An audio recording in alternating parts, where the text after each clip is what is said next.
যে রক্ষণ সে আবার করেছে ভক্ষণ।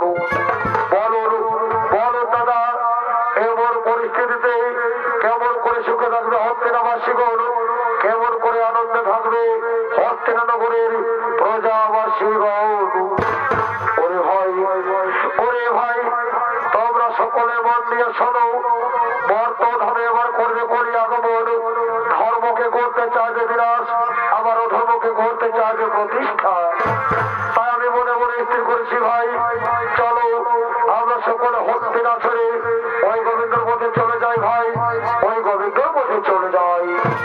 দাদা দাদা, এ কি কথা বললে দাদা, এ কি কথা বললে তুমি? বলো দাদা বলো, আমরা যদি সকলে হস্তিনা ছেড়ে গোবিন্দর মধ্যে চলে যাই তাহলে কি হবে হস্তিনানগর দাদা? কার ভরসায় বেঁচে থাকবে হস্তিনার প্রজাবাসীগণ? বলুন দাদা বলুন, কার ভরসায় বেঁচে থাকবে হস্তিনার প্রজাবাসীগণ?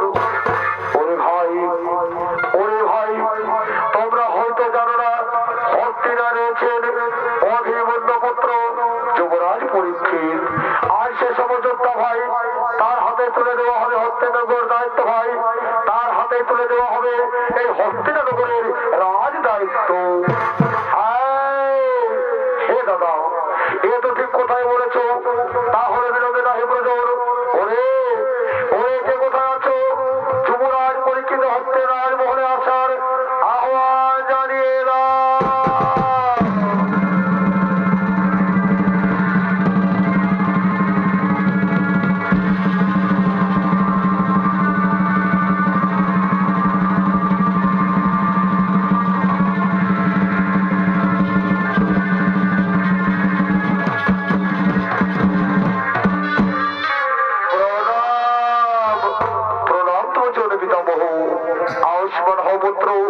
দীর্ঘজীবী হও। বলুন বলুন পিতামহ, কিবা হেতু সময় আবার লইয়াছ করুন। বলুন পিতামহ, কিবা কার্য করিতে হবে আবার। শোনো শোনো রে ভাই পরীক্ষিত, আমরা সকলে মনে মনে স্থির করেছি আমরা হস্তিনানগর ছেড়ে চলে যাব সেই গোবিন্দর পথে। তাই যে যাওয়ার পূর্বে আমরা তোমার হাতে দিয়ে যেতে চাই এই হস্তিনানগর রাজ দায়িত্ব ভাই, এই হস্তিনানগরের রাজ দায়িত্ব। আমি তোমার আদেশ অক্ষরে অক্ষরে করিব বলুন। যার পিতামহ যান, আপনারা হাসি মুখে গোবিন্দর পথে চলে যান, হাসি মুখে গোবিন্দর পথে চলে যান।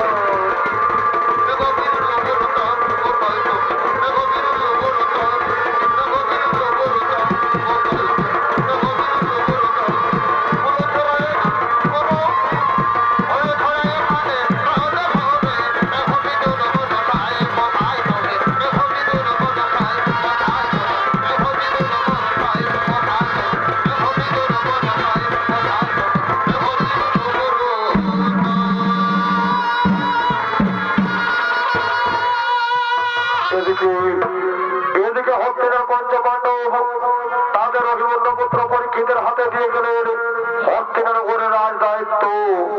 আর এদিকে দেখুন, এদিকে দেখুন সেই বর্তধাম, এদিকে বর্তধামে কলি ও তার ৩২ সেনাপতিকে সঙ্গে লয়ে আবির্ভূত হতে চলেছেন অত্যাচার করার জন্য।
সিং সর্দার ও সন্দীপ কর্মকার।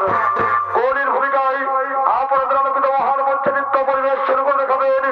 এনে হলেন আপনাদের অতি সুপরিচিত অত্যাশ্বরীয় কর্মকারের বড় নাতি এ পুণ্যবান তরুণ নৃত্য শিল্পী বিদ্যুৎ কর্মকার।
আমরা পুনরায় বর্তমানে ছড়িয়ে যাই, দেখি আমাকে কোন ধর্মরাধে প্রচার তাকে যদি আমরা পেয়ে যাই তাহলে ঠিক কিভাবে বার্তা বার্তা নিয়ে আসবো আমার সরকার কারণে।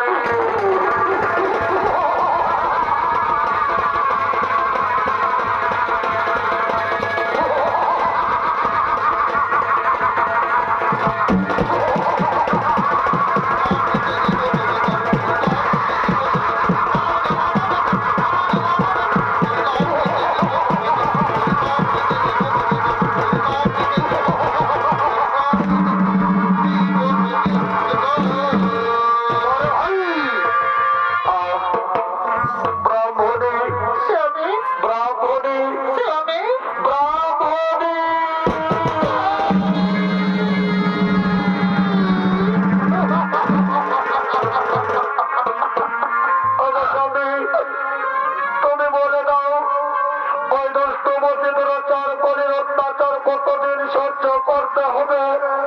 আমি যে নিরুপায় স্বামী, আমি যে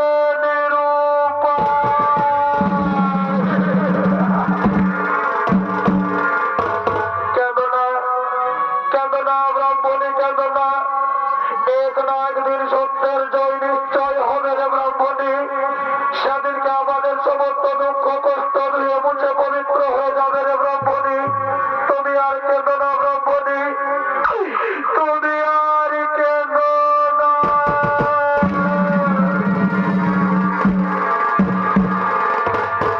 ব্রাহ্মণী, ওরে ব্রাহ্মণী, তুমি আমার সঙ্গে কলির অন্ধকার কারাগারে কেমন করে থাকবে? তুমি তো নারী মানুষ, তুমি আমার সঙ্গে অন্ধকার কারাগারে থাকতে পারবে না রে ব্রাহ্মণী। যাও যাও ব্রাহ্মণী যাও, তুমি আমায় ছেড়ে বাড়িয়ে যাও না ব্রাহ্মণী, তুমি আমায় ছেড়ে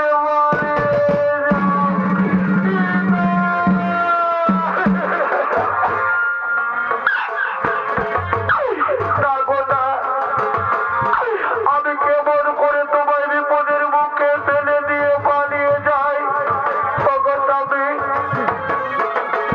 আমি কেমন করে বিপদের মুখে তোমায় ফেলে দিয়ে চলে যাই স্বামী গো? আর যদি আমি তোমায় এই বিপদের মুখে ফেলে দিয়ে চলে যাই তাহলে যে যখন সংসারে নারী জাতি কলঙ্কের বোঝা হয়ে যাবে গো। বলো স্বামী বলো, আমি কলঙ্কের দাগ নিয়ে কেমন করে বেঁচে থাকবো?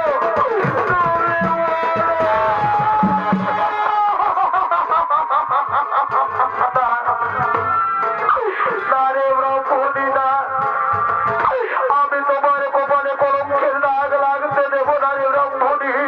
ব্রাহ্মণী, ওই দেখো ব্রাহ্মণী, রাত্রি প্রায় ঘোর অন্ধকারে ব্রাহ্মণী, এই রাত্রে অন্ধকারে কলির দ্বার রক্ষক কেউ কোথাও নেই। এই তো সুবর্ণ সুযোগ রে ব্রাহ্মণী, চলো ব্রাহ্মণী চলো, আমরা এখান থেকে পালিয়ে যাই ব্রাহ্মণী, আমরা পালিয়ে যাই।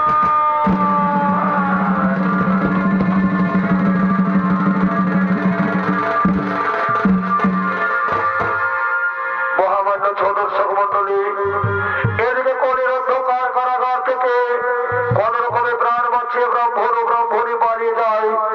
দিনের পর দিন শেষ হয়ে যায়। অরণ্য বাজারে ঘুরতে ঘুরতে তারা স্বামী স্ত্রী দুজন একদিন বিচ্ছিন্ন হয়ে যায়। আর এদিকে হস্তিনা রাজা পরীক্ষিত তার মন্ত্রী সেনাপতিকে সঙ্গে নিয়ে হস্তিনা রাজমহলে আগমন করতে চলেছেন আলাপ আলোচনা বিচার করার জন্য।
আসন গ্রহণ, তোমরা নিজ নিজ আসন গ্রহণ। শোনো শোনো ভাই মন্ত্রী সেনাপতিগণ, আজকের সভার বিশেষ বিবরণ। অসমের যোগ্য আমার 3 বার হয়েছে পূরণ, তাই আমার মনে বড় আশা জেগেছে, আমার মনে বড় আকাঙ্ক্ষা জেগেছে, আমি এবার দীর্ঘা শিকারে যাবো ওই অরণ্য বাজারে। তাই তোমরা বিলম্ব করো না ভাই, যাও সকলে তোমরা নিজের নিজে ফিরে যাও। কাল সূর্য উদিত হওয়ার পূর্বে আমরা দীর্ঘ শিকার করিব গমন, আমরা দীর্ঘ শিকারে করিব গমন।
তুমি আমায় নারী জনম কেন দিয়েছো বিধাতা?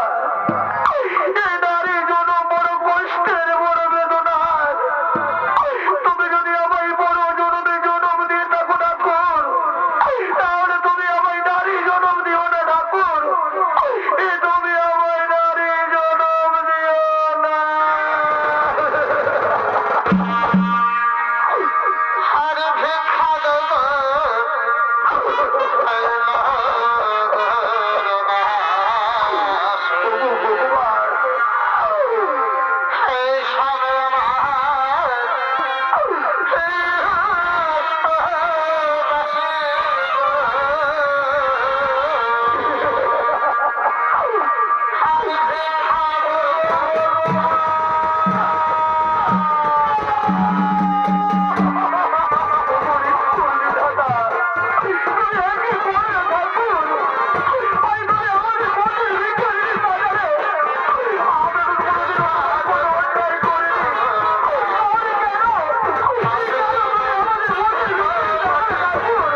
জল্লাদের লইয়াছ সকল কিবা কার্য করিতে হবে আমায়।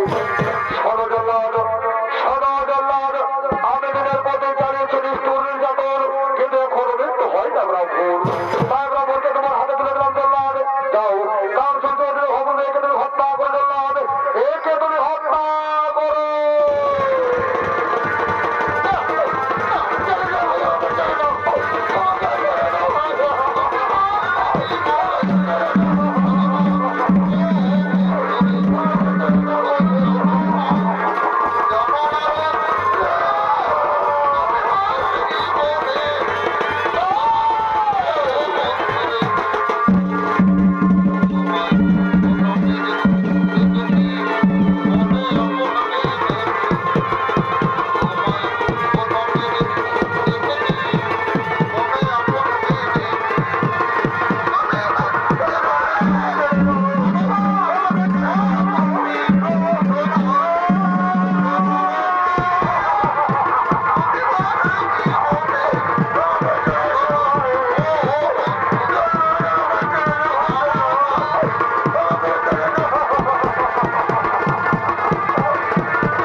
মহারাজ ক্ষমা মার্জনা করবেন মহারাজ, এতে আমার কোনো দোষ নেই মহারাজ, এতে আমার কোনো অপরাধ নেই।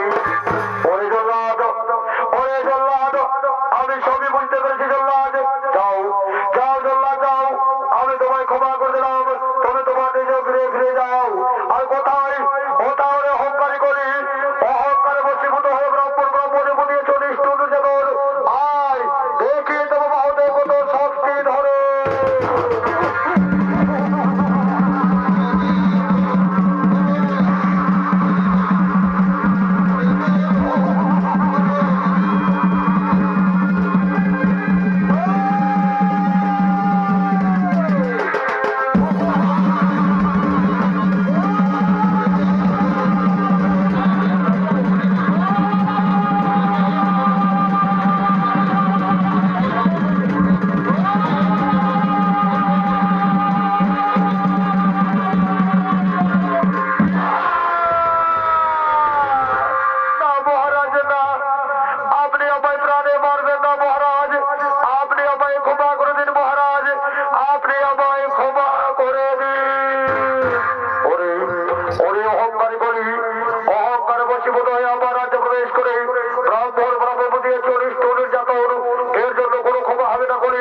আমি তোমার উচিত দণ্ডে দণ্ডিত করবো বলি, আমি তোমার উচিত দণ্ডে দণ্ডিত করব। মহারাজ মহারাজ, আমি আপনার রাজ্যে প্রবেশ করে মহা ভুল করেছি মহারাজ, কৃপা করে আপনি মনে ক্ষমা করে দিন, আর কৃপা করে আপনি মনে স্থান দেখিয়ে দিন।